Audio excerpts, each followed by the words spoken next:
Assalamualaikum warahmatullahi wabarakatuh. Tonton Fahriza Nora Official. Subscribe, like, share, and comment. Assalamualaikum warahmatullahi wabarakatuh. Bismillahirrahmanirrahim.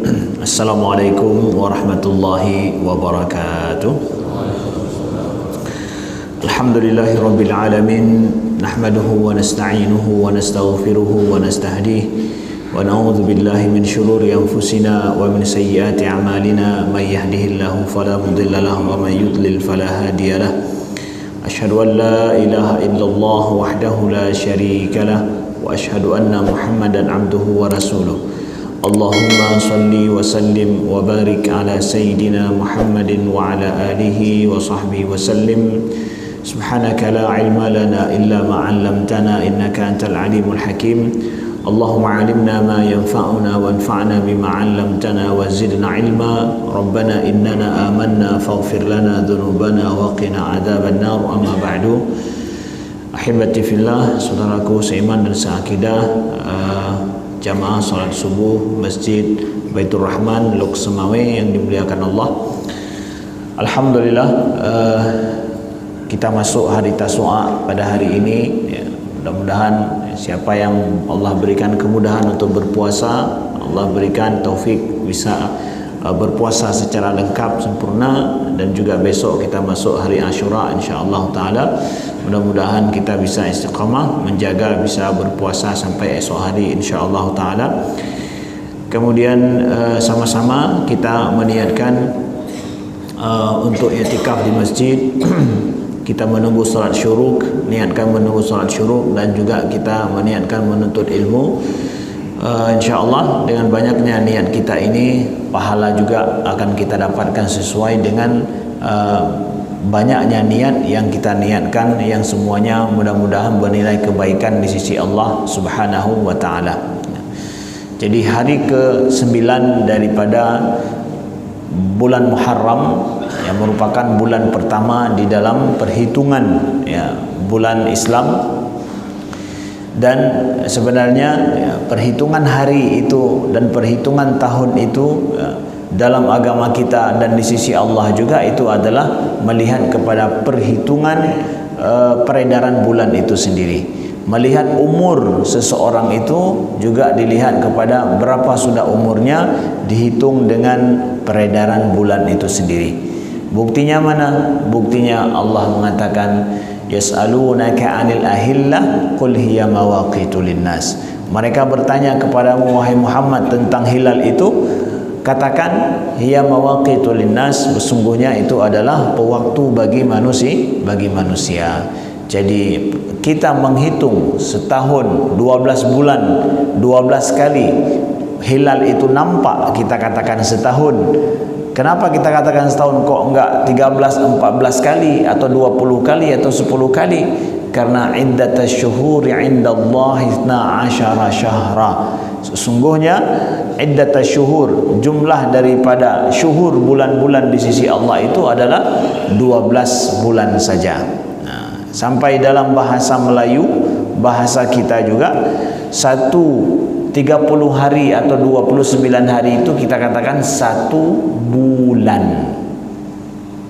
Bulan, hai bulan, bahkan 1 bulan ya, karena sekali nampak sekali nampak bulan di langit, sehingga kita nggak bisa memisahkan makna satu apa hana cara lain ya.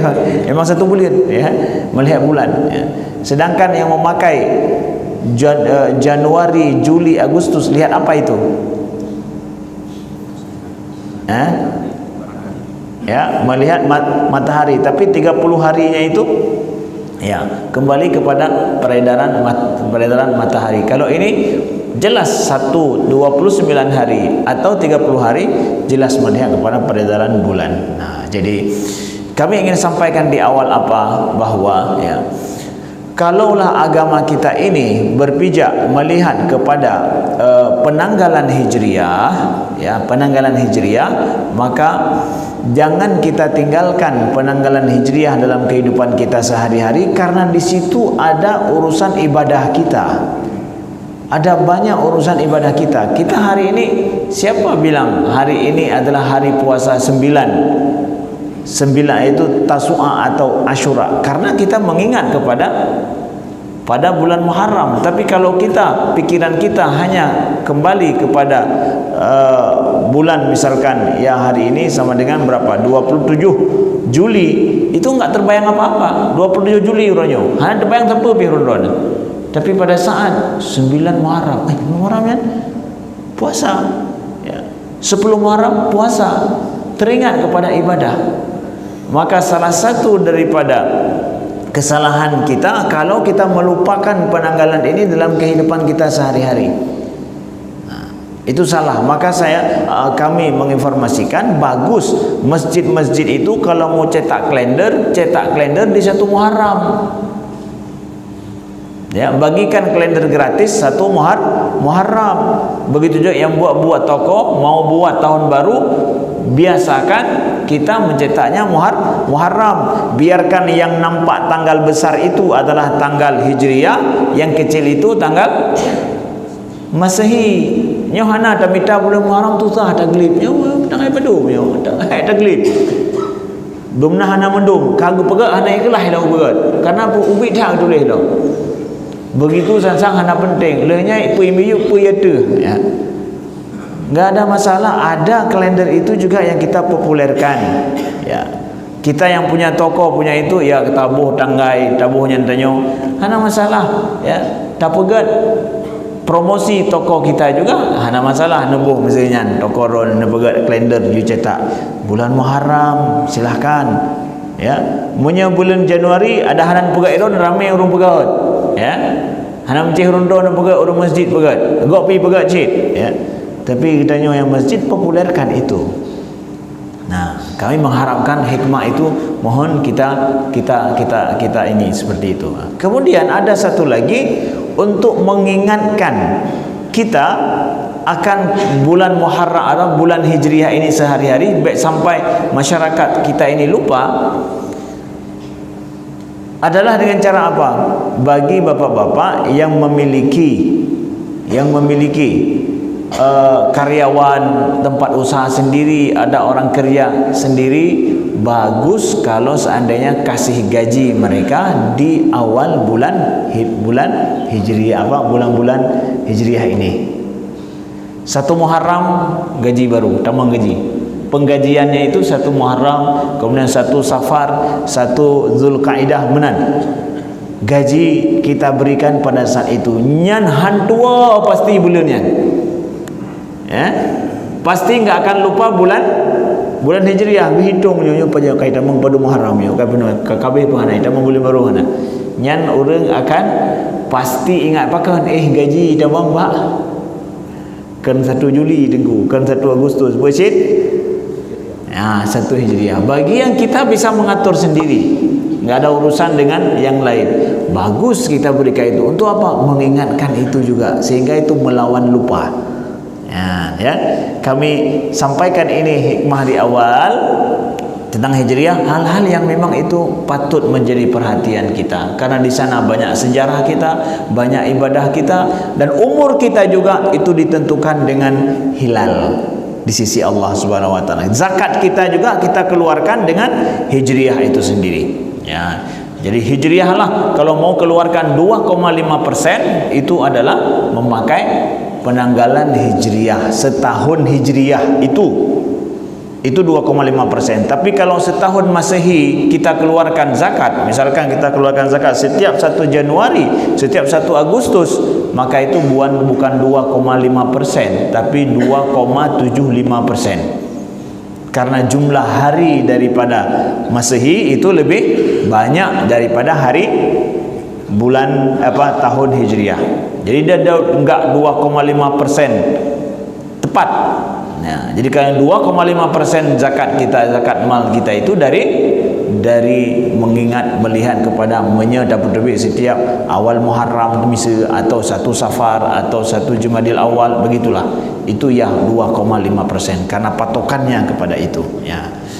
Baik, selanjutnya kami ingin sampaikan adalah pelajaran yang wajib kita pelajari daripada hijrah Nabi sallallahu alaihi wasallam. Para sahabat menjadikan geken dengan tahun Hijriah karena para sahabat menghitung tahun Islam dengan hijrahnya Nabi sallallahu alaihi wasallam. Padahal ada kejadian lain yang luar biasa terjadi. Apa itu? Lahirnya Nabi, kejadian luar biasa. Kemudian turunnya Al-Quran, itu kejadian luar biasa. Meninggalnya Nabi, itu kejadian juga yang sangat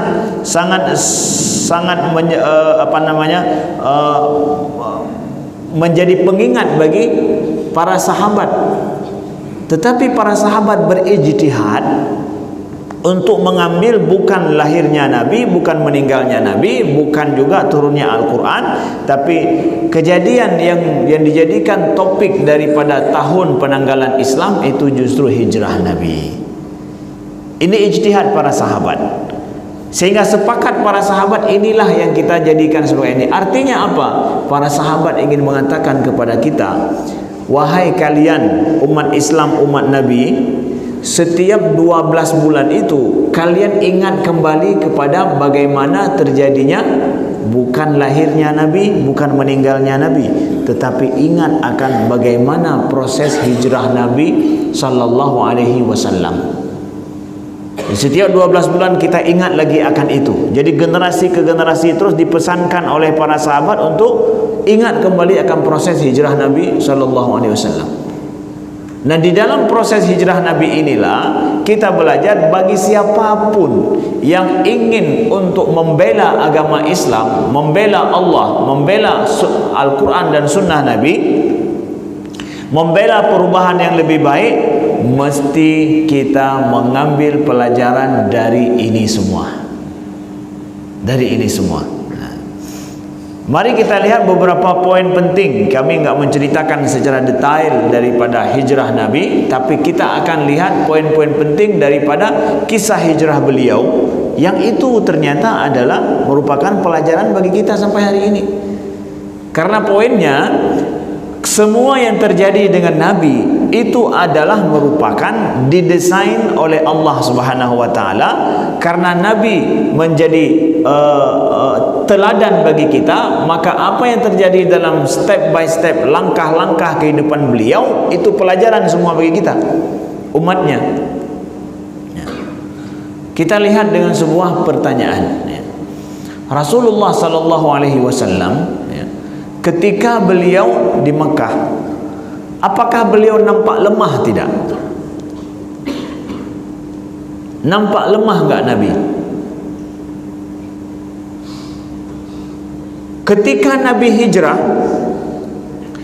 hijrah secara sembunyi-sembunyi. Iya betul? Betul tidak? Nabi hijrah di malam hari sembunyi-sembunyi, kemudian beliau ke Gua Hira juga sembunyi, ke Gua Hira, ke Gua Sur beliau sembunyi, bahkan 3 hari 3 malam.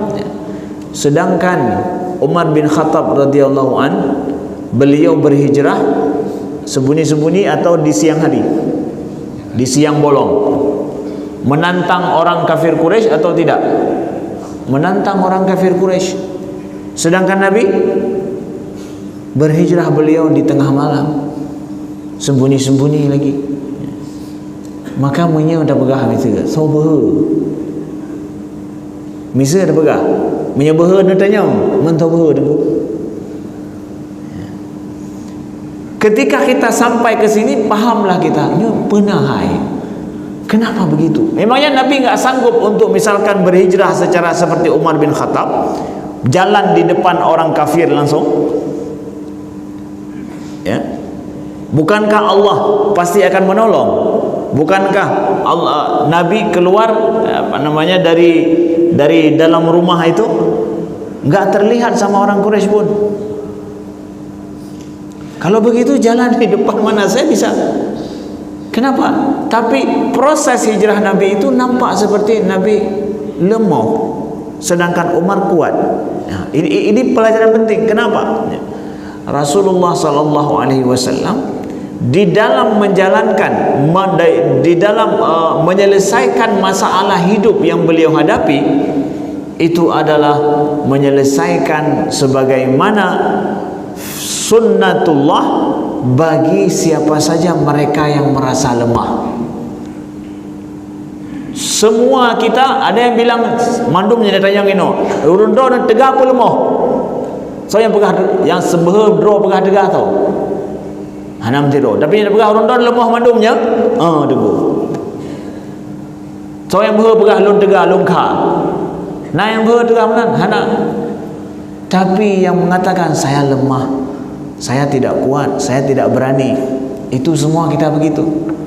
Maka siapa yang lebih mampu kita ikut? Ikut Nabi atau ikut Umar? Kalau Rasulullah seperti Umar, kita semua mengatakan bahwa Nabi kah itu yang apa ni?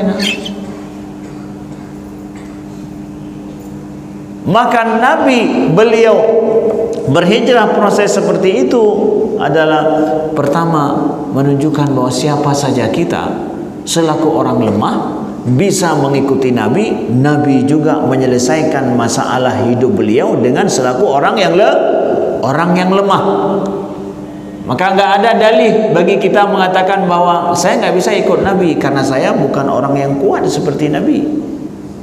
Dalam menyelesaikan masalah kita bisa semua ikut. Nabi berproses juga menyelesaikan masalah beliau seperti itu. Nah, baik. Kemudian kata para ulama juga apa? Nampak Rasulullah itu seperti itu, ya, agar supaya bukan cuma dalam masalah hijrah, bahkan di Mekah, ya.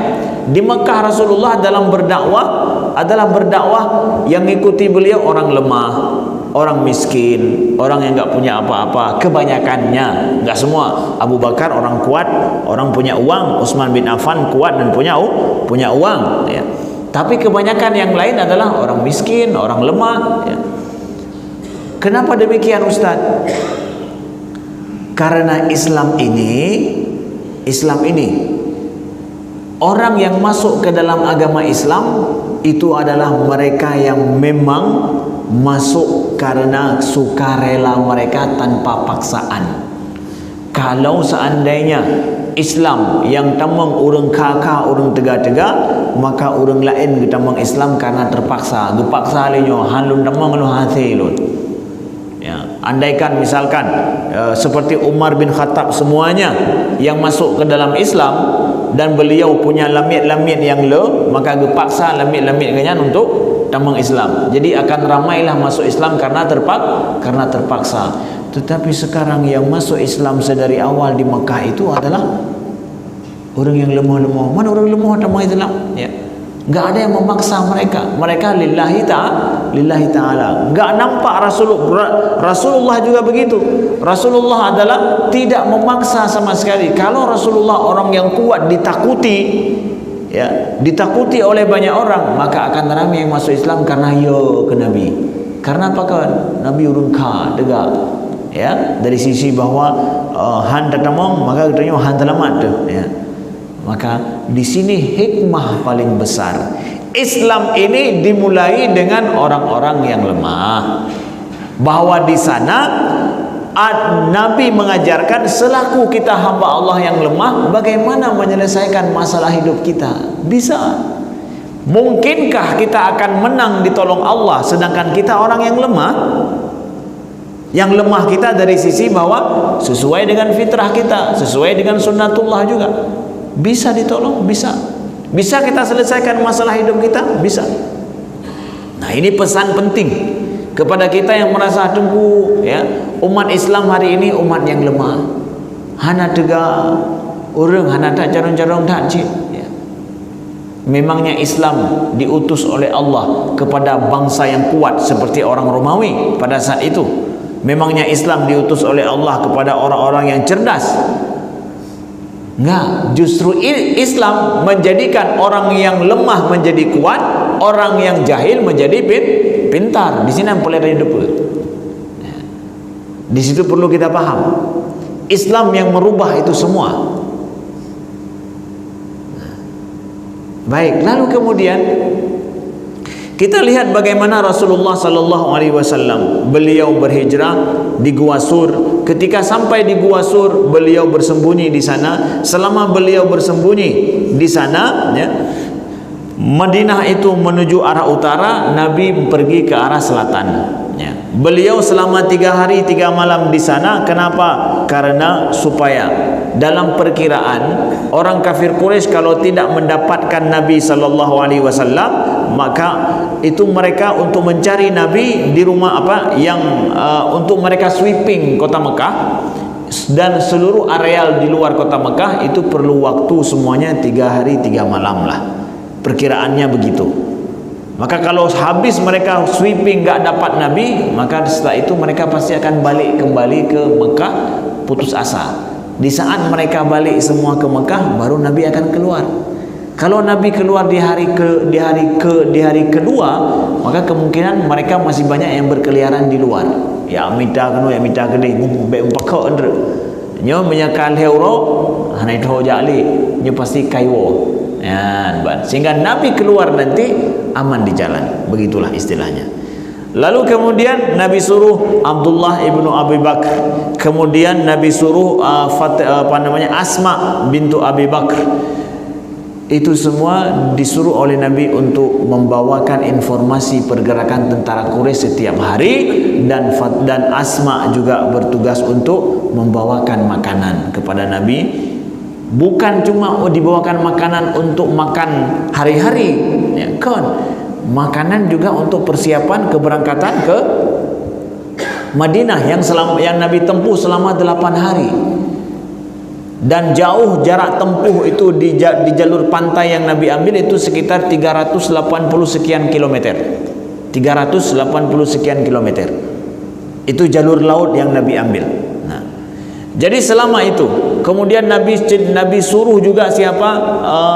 Nabi suruh pengembala kambing Abu Bakar yang bernama Amir bin Fuhairah, itu disuruh oleh Nabi juga untuk mengembalakan kambingnya di dekat dengan Gua Thur. Kalau anak Abu Bakar 2 orang itu yang setiap hari datang ke Gua Thur itu, supaya jejak kakinya bisa hilang dengan jejak kaki kambing itu. Jadi puo kambing tapi wate kagua urunnya puo kambing bak jejak langkah urunnya, sehingga tidak terdeteksi jejak langkah daripada mereka. Yang benar ukuran gatu oleh Nabi sallallahu alaihi wasallam, ngatu oleh Nabi. Nah, dari sini kita belajar bahwa Nabi di dalam beliau menyelesaikan masalah berangkat hijrah secara sembunyi-sembunyi ini memakai bantuan orang lain. Nah, bantuan manusia lain. Padahal Allah nakkan inna lanansuru rusulana walladzina amanu fil hayatid dunya wa yawma taqumul ashhad. Sesungguhnya kami akan menolong rasul kami dan juga orang-orang yang beriman. Menyena orang yang tanyang ini, so yang tolong Nabi, Allah atau manusia?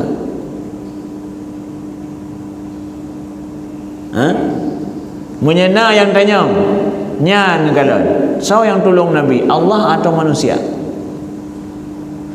Nyo menyena yang tanya lagi nyo payah bertauhid lom dari nol. Ya, kalau ada yang mempertanyakan seperti ini harus belajar tauhid dari nol. Ya, memangnya kita pikir ditolongnya oleh Allah itu tanpa perlu kepada hambanya? Apakah ketika hambanya yang menolong, ketika hamba-hamba Allah yang menolong Nabi, menunjukkan itu bukan Allah yang menolong Nabi? Nekala lebih daripada nyanlom, ketika Rasulullah sallallahu alaihi wasallam berangkat dari Gua Thur menuju ke Madinah, itu jalan yang beliau tempuh itu adalah jalan pantai. Yang jalan pantai itu dekat pantai, itu jalan yang Nabi tidak pernah lewat situ, Abu Bakar nggak pernah lewat situ. Tapi jalan itu harus ditempuh. Kenapa? Jalan inilah jalan yang bahasanya lebih menyelamatkan. Kalau jalan biasa menuju Madinah itu akan bahaya, jumpa banyak orang di sana. Nabi ambil jalan garis pantai yang lebih jauh, bahkan 380 sekian kilometer. lebih jauh. Karena berkelak-kelok dan tersembunyi lagi, jarang orang lewat. Masalahnya juga akan banyak tantangan binatang buas dan yang lainnya. Tapi tidak ada yang tahu. Siapa yang tahu? Abu Bakar anak dong ujak akhirnya. Nabi pihak ujak lewatnya. Akhirnya apa? Nabi sewa seorang guide jalan yang paham jalan tersebut adalah seorang musyrikin bernama Abdullah bin Arqad. Abdullah bin Arqad.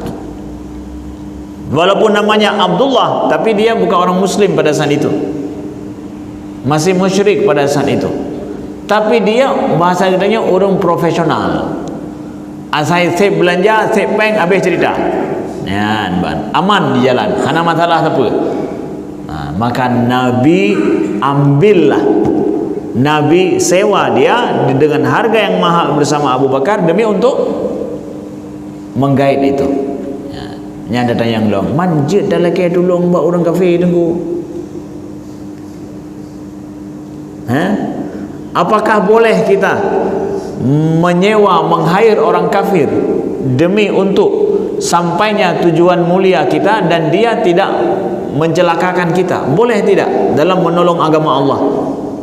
Ya, Nabi ada yang lain, Nabi nakiban.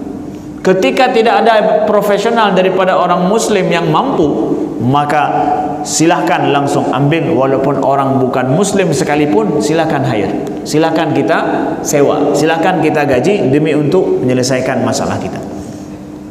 Enggak ada masalah, boleh. Nah, tapi kan Allah akan menolong. Nyo ke masalah katanya. Kita pikir Allah menolong kita itu adalah dengan cara mukjizat. Jin macam Allah nak tolong Nabi dengan cara mukjizat. Gimana cara? Ne putron taboh di cemuju-ujun, kemudian ipa di cemuju-ujun, Nabi ikut di cemuju-ujunnya mentah. Oh ya ipa di cemuju-ujunnya kerja. Jin faham benar? Pakai haji dah. Tapi kalau seandainya Nabi mengandalkan mukjizat di dalam menyelesaikan masalah beliaunya, dia dah pakai haji. Nabi mangat pakai mukjizat yang selesai tanya. Ya. Nabi ya enak, beliau pakai mukjizat menyelesaikan masalah yang sulit yang beliau hadapi. Kita sekarang umatnya menghadapi permasalahan pakai apa? Tanya anak mukjizatnya kayaknya. Maka itulah sunnah Nabi. Di dalam hijrah ini harus menjadi pelajaran bagi mereka yang menolong agama Allah, bahwa Nabi sendiri menyelesaikan masalah ini yang besar dalam itu adalah dengan cara memang memakai sunnatullah selaku hamba Allah yang biasa saja. Oh Ustaz enggak cerita semuanya. Ada ditolong sama Allah ketika beliau berada. Nah, ada yang ditolong sama Allah ketika apa? Ketika berada di Gua Thur, ketika datangnya orang musyrikin. Ya, Bang. Kan ada datang orang musyrikin ke Gua Thur. Kemudian mereka yang Abu Bakar takut sekali, karab itu ke Nabi. Hampir mereka mengetahui. Yang kata Abu Bakar, kalau seandainya dilihat ke bawah saja, udah kedapatan kehidupan Nabi. Ya, kan katanya dalam riwayat Kaim kita dengar bahwa datanglah Rambidun. Datang Rambidun. Rambidun yang apa? Laba-laba. Hai, yang dengar nyo laba dengan. Dengar apa? Nyo kerugo-rugo, tapi laba-laba bukan rugi-rugi. Dengar apa? Datang laba-laba. Yang diutus oleh Allah, Ustaz. Nah, datanglah pertolongan Allah. Jadi yang deh bagitanya pertolongan Allah lagi nyan mentang. Jadi Allah akan tolong dengan Abu Bakar, dengan Abdullah, dengan Asma, akan tolong juga dengan walaupun orang musyrikin tapi dia amanah. Itu enggak nampak pertolongan Allah di situ. Yang baru nampak pertolongan Allah menyentuh dalam videonya itu baru patih pertolongan Allah mihana patih rupanya. Walaupun dari kawan kita, apa yang kita inginkan kita dapatkan itu pertolongan Allah, tapi disampaikan melalui kawan, melalui orang lain. Ini datang pertolongan melalui Rambidun yang orang-orang. Pertolongan Allah itu boleh datang berbagai macam cara. Jangan kita pikir pertolongan Allah itu menyelagi-laginya itu baru berarti pertolongan Allah. Mana benar? Yang berarti payah bertauhid lah menurut. Ya.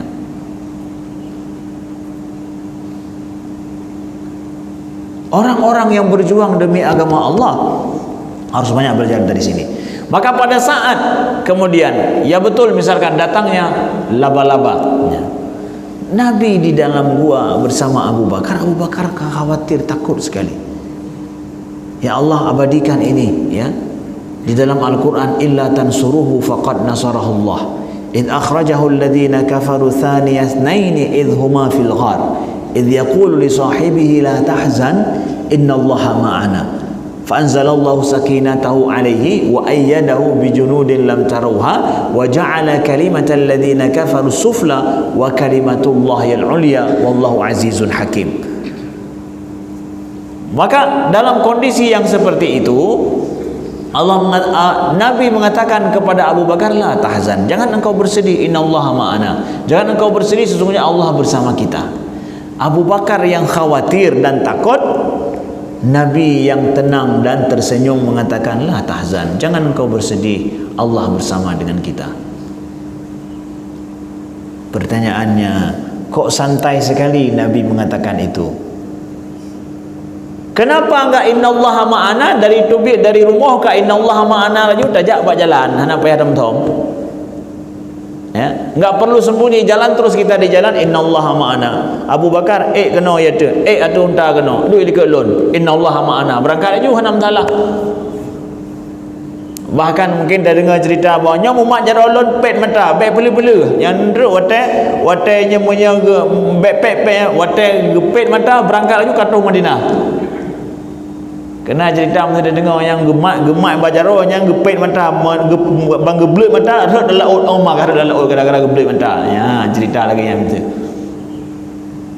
Nah, Nabi pakai adanya. Ya.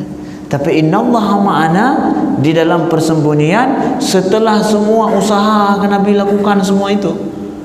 Apa yang mungkin Nabi lakukan terakhir hana moho pelung le baru Nabi ni pegang. Innallaha ma'ana. Pantas enggak Allah tolong orang-orang yang melakukan innallaha ma'ana pada titik yang seperti itu? Watai lagi nyan Allah baru Nabi ini pegang innallaha ma'ana. Artinya apa? Ya innallaha ma'ana sedari awal, tetapi dipakai innallaha ma'ana di sini lah watai lagi nyan butatam dan santai gitu ya pakai. Ketika semua usaha sudah kita lakukan ya, kemudian sudah enggak ada jalan keluar lain yang mampu kita lakukan, serahkan semuanya kepada Allah, tenang mendeng. Ya, saatnya kita tenang, ana poyoli. Itu pasti ditolong Allah dalam kondisi kahana moho tahu le danyo. Kira-kira kalau sudah demikian usahanya, pantas enggak orang itu ditolong Allah langsung? Pantas enggak? Bahkan dengan cara yang enggak disangka, pantas sekali.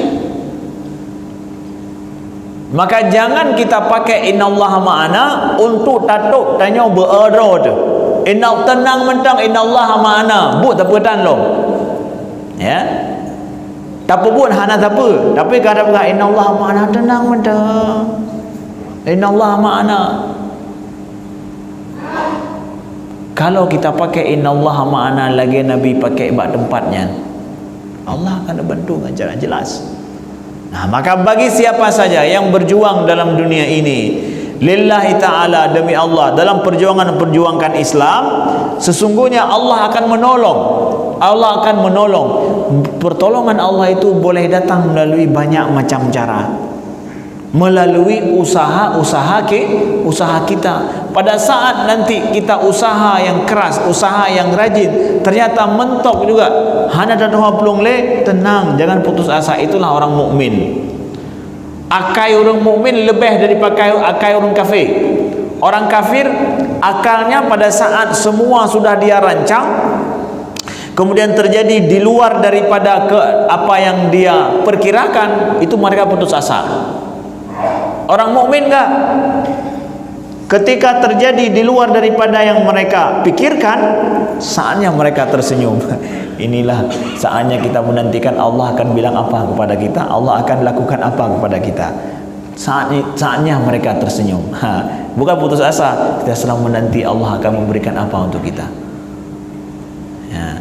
Pasti itu dengan cara yang tidak kita sangka-sangka, betul? Maka Nabi juga begitu. Kita beliau dapatkan, Rabidun kah, macam-macam, mirah peti, yang mana? Cerita dah dengar. Yang dipegah Nabi kata, yang dipegah Nabi, menyalai di pesawat Nabi, yang pegah Nabi tahu, tijak putih, cara dah urun-urun. Yang pegah Nabi dalam gua tau cicak putih. Yang lalih pandai riwayatnya. Yang pegah Nabi cicak putih. Bukan, punya putih. Dah pegah cicak putih yang pegah Nabi. Man kali pegah-pegah ni tupat man. Punya itu pat Nabi li awak Quraisy dipegah cicak putih, betul berarti salah cicak putih. Itu pat Nabi. Man putih hana itu pat lagi man naik pegah cicak putih. Tanah hana pegah, hana salah cicak putih, urun daun yang salah. Nyan riwayat kat Israiliyat, lebih daripada Israiliyat, Asy'ariyat.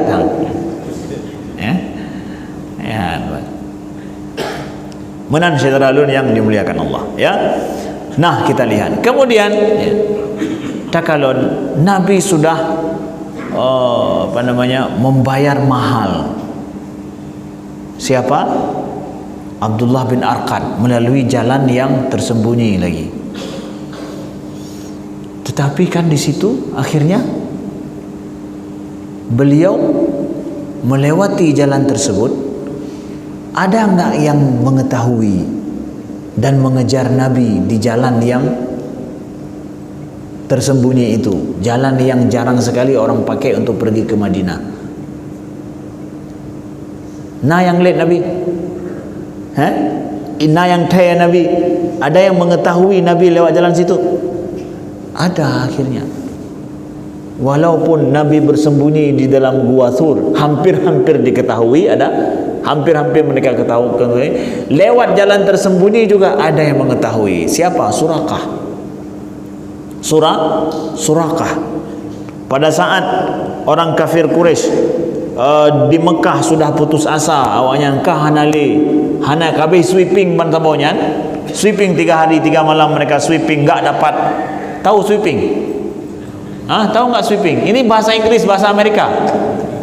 Orang Aceh tahu sweeping. Sangat tahu sangat, bahkan mendum-dum mati dia berkata sweeping. Nam dia berkata sweeping ron. Mau punya nam dia berkata sweeping, berarti generasi sweeping. Tapi anak-anak muda yang enggak tahu sweeping dan enggak merasa apa-apa, berarti kalian bukan generasi sweeping, ya. Nah, jadi orang Quraisy pada saat itu akhirnya buat iklan besar-besaran. Siapa yang menjumpai Muhammad, mendapatkan Muhammad, maka dapat 100 onta. Ayo dah hadiah 100 onta. Mau menyata belum onta ino tabo yang haji runun pesawatnya yang haji, yang ban haji ya. Paduk sama unta saatnya. Tak pegah laju upah 25 juta, ya. Unta yang gad, ya, bahkan 50 juta pinajin. 25 juta, man 25 juta, 30 unta paduk. Waktu 50. Mam punya 30 unta kau paduk miliar. Ya. 2 miliar setengah. 2 miliar setengah ada pegah. Untuk harga asalnya 2 miliar setengah. Nah, rayu dah. Nah, Surakah, ya. Surakah yang itupat dan jalid Nabi sallallahu alaihi wasallam.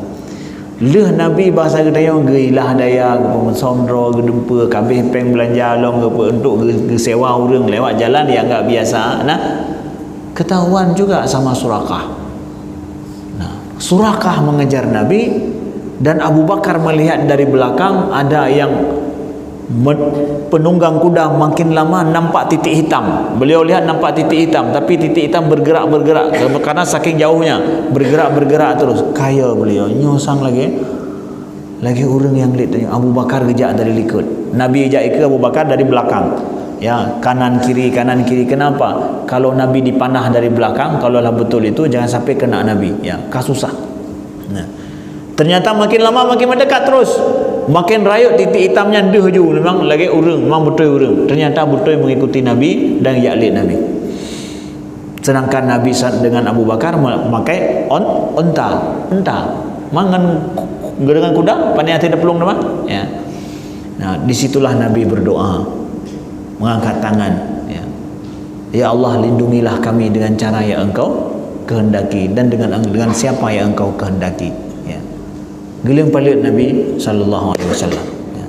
Kita tahu unta daripada Surakah terperosok, makin dekat terperosok lagi, tersungkur jatuh.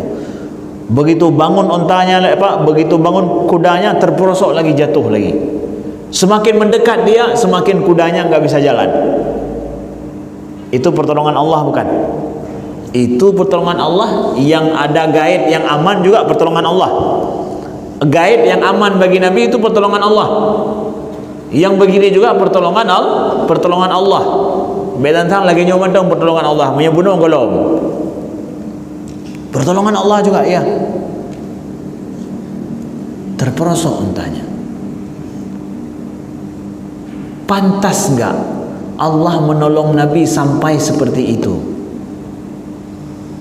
Setelah Nabi bersembunyi, kagak hire orang, sewa orang, lewat jalan yang enggak biasa lagi. Tapi ternyata ketahuan juga. Udah itu di luar prediksi kita, di luar hilah daya kita. Di luar hilah daya kita. Pada saat itu maka doa pun akan mustajab. Kita belajar dari kisah perjuangan Nabi, saat itu doa juga mustajab.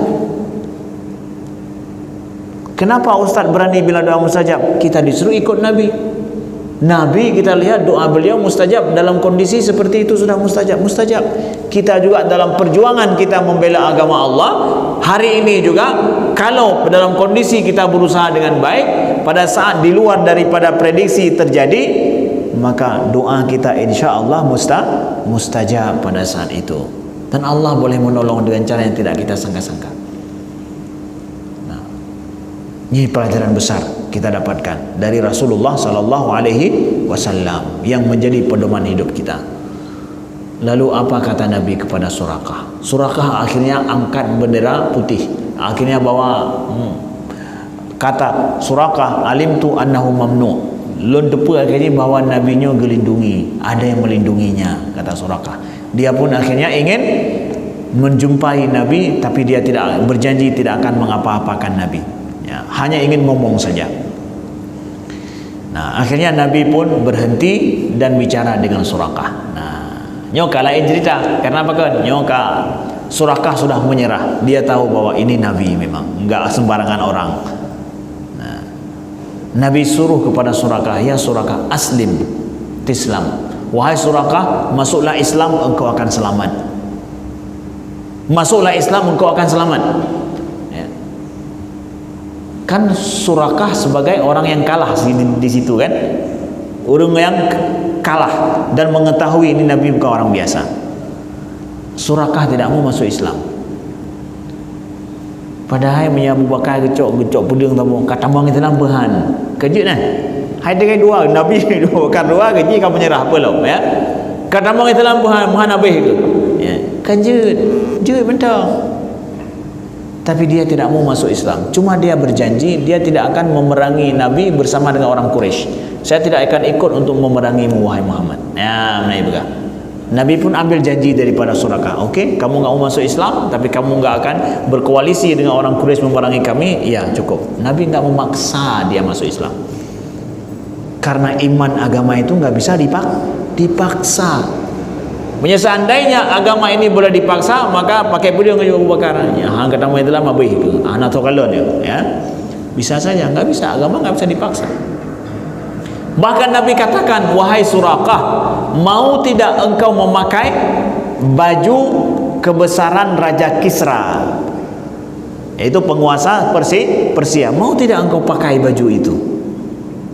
Baju Kisra saat ini, baju yang sedang berkuasa, punya bahasa gedenya hanya Hu Jintao ini, banyak Cina, presiden Cina apa, Hu Jintao ya. Mau tidak pakai baju kebesarannya itu, engkau pakai. Kalau kau masuk Islam, engkau akan pakai itu. Hai tamang jin. Ya, hai tamang jin. Ya. Maka di sini ada kalian. Nabi berani menawarkan yang mungkin pada saat itu memang hai tamakai. Ya Rasulullah, engkau sedang keluar dari Mekah, lagi di jalan yang bahasa kitanya jalan Methomlong, gepegah bahwa raja itu Persia itu nanti akan takluk dan bajunya, semua kekayaannya akan dikuasai oleh umat Islam. Kapan Nabi katakan itu? Pada di titik paling lemah kondisi Nabi atau di titik paling berkuasa Nabi? Titik paling lemah. Tapi Nabi mengatakan baju itu kalau engkau masuk Islam kau akan pakai. Ini pelajaran yuk. Pada saat umat kita mungkin di titik paling bawah, janganlah semangat kita juga, harapan kita juga di titik yang paling bawahnya aja.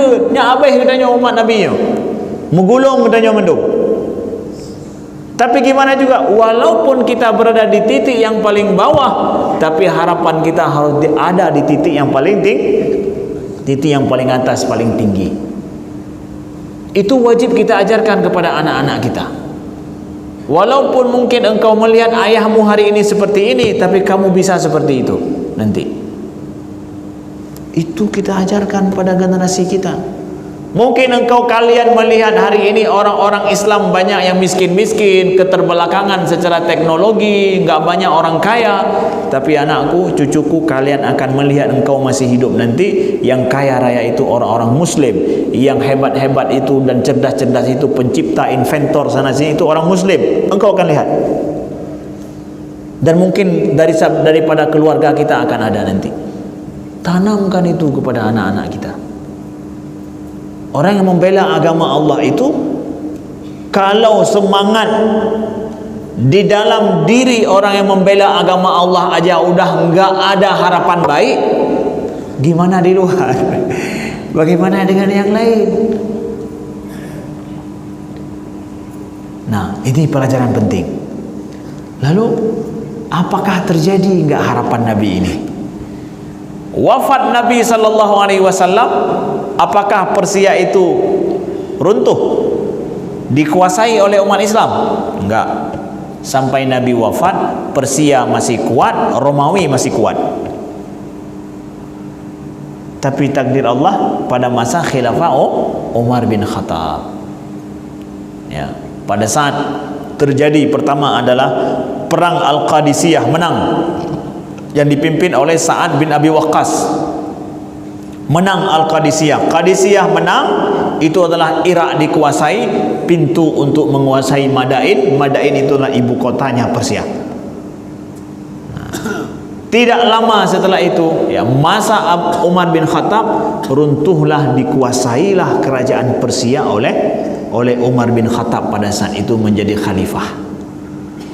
Ketika kemudian baju-baju dan mandum harta kekayaan raja meletak baju yang pakai mahai data. Ci memang raja otoriter, ci kekayaan ro, gemihana kekayaan ro hanaji kerja nya ukuran. Dibawa semua ke Madinah.